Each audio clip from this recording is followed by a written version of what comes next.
Good day everyone, we are the Group 8 and our topic is marginal utility and consumer choice.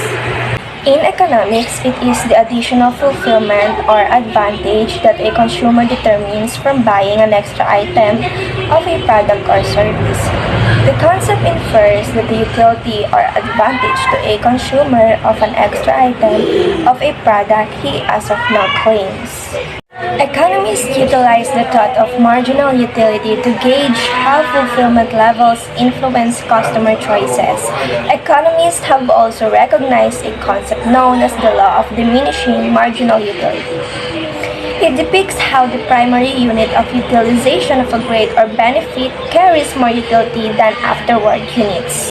Marginal utility is valuable in clarifying how consumers make choices to induce the foremost advantage from their constrained budgets. In common, individuals will proceed consuming more of a good as long as the negligible utility is more prominent than the marginal cost. In an efficient market, the cost rises to the negligible taken at all. That's why individuals keep buying more until the marginal utility of utilization falls to the cost of the good. Marginal utility. There are multiple kinds of marginal utility. Three of the most common are as follows. Positive marginal utility. It occurs when having more of an item brings additional happiness. Zero marginal utility. It happens when consuming more of an item brings to extra measure of satisfaction.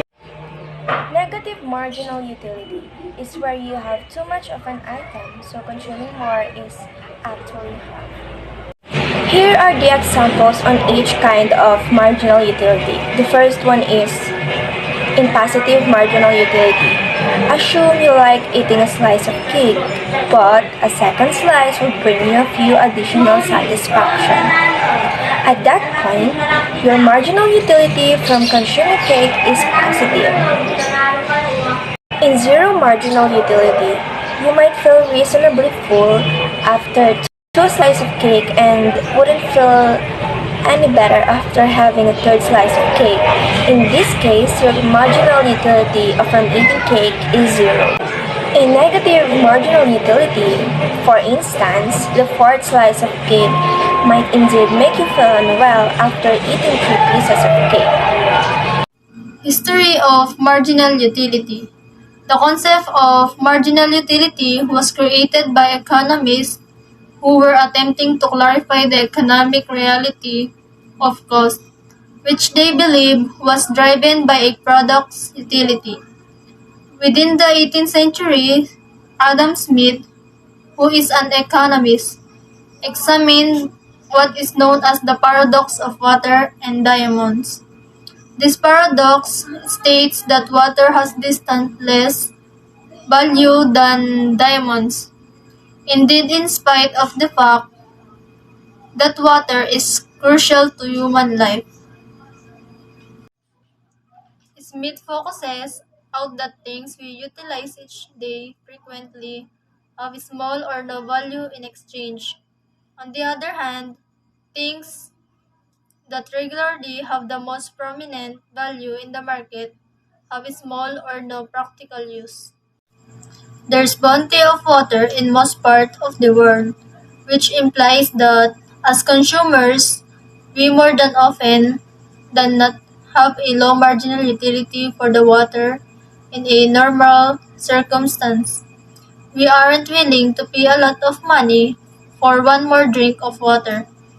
Diamonds, however, are scarce since they are hard to find and attain. Our marginal utility for including a diamond to our collection is much higher than somebody offering us one more drink of water. In case someone is passing on the thirst, then the paradox might not make sense and the marginal utility from another drink of water will be much than the additional fulfillment of owning a diamond. The law of diminishing marginal utility. It states that all else being equal, as utilization increases, the negligible utility determined from each extra unit declines. Marginal utility is the increase in utility that comes about from utilization of one extra unit. Utility is an economic term used to represent the fulfillment or happiness. The marginal utility may diminish into negative utility because it may end up completely unfavorable to consume another unit of item. Therefore, the primary unit of utilization any items is ordinarily highest, with each unit of utilization to take after holding less and less utility. Consumers handle the law of diminishing marginal utility by consuming various amount of various products. Example of law of diminishing marginal utility assumes that an individual is exceptionally hungry and has not eaten food all day. When he finally begins to eat, the first bite will grant him a part of fulfillment. As he keeps eating more, his craving will diminish and come to a point where he doesn't need it any longer. Assumes that the manufacturer who incorporate a tremendous request for his item. To meet this request, the producer will utilize more workforce, but inevitably, there will come the point where hiring more workers does not benefit the company. Instead, hiring more workers bring down the production per worker since the amount of demanded was being met by less workers. This case outlines the law of diminishing marginal utility since hiring extra workers will not advantage the company after a certain point. Consumer choice. Microeconomics hypothesis states that consumer choice is made on edges, meaning consumer always comparing marginal utility from consuming extra goods to the cost they have to bring about to secure such goods.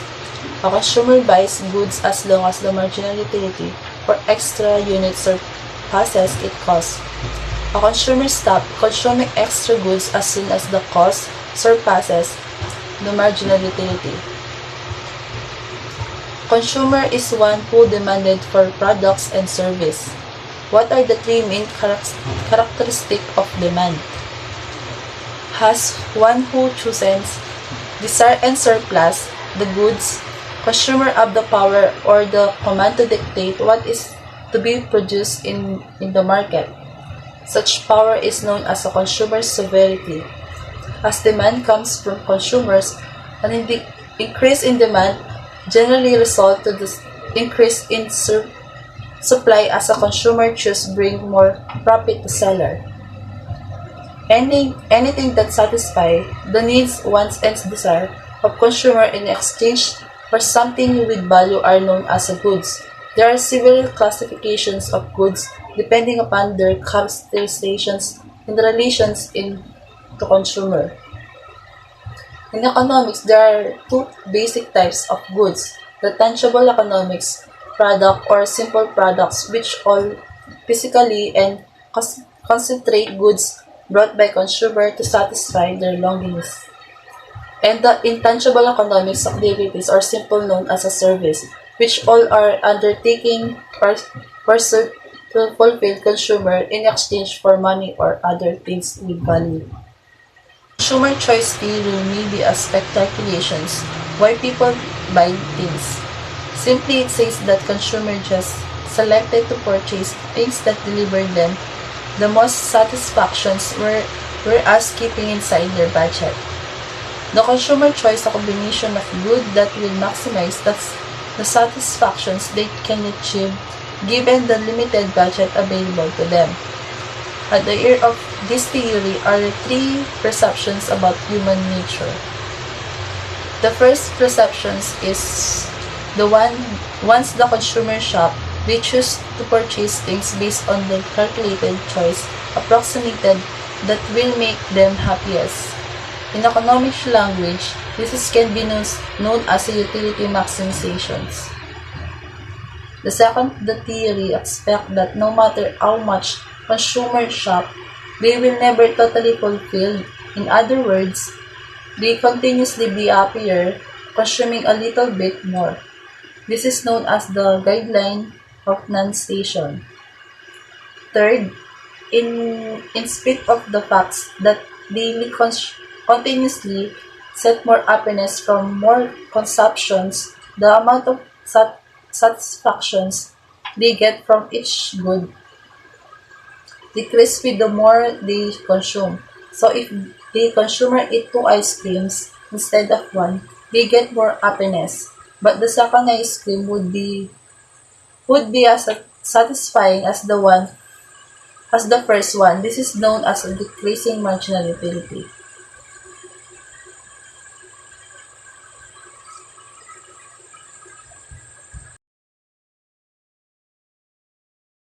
That's all. Again, we are the Group 8. Thank you for watching and listening.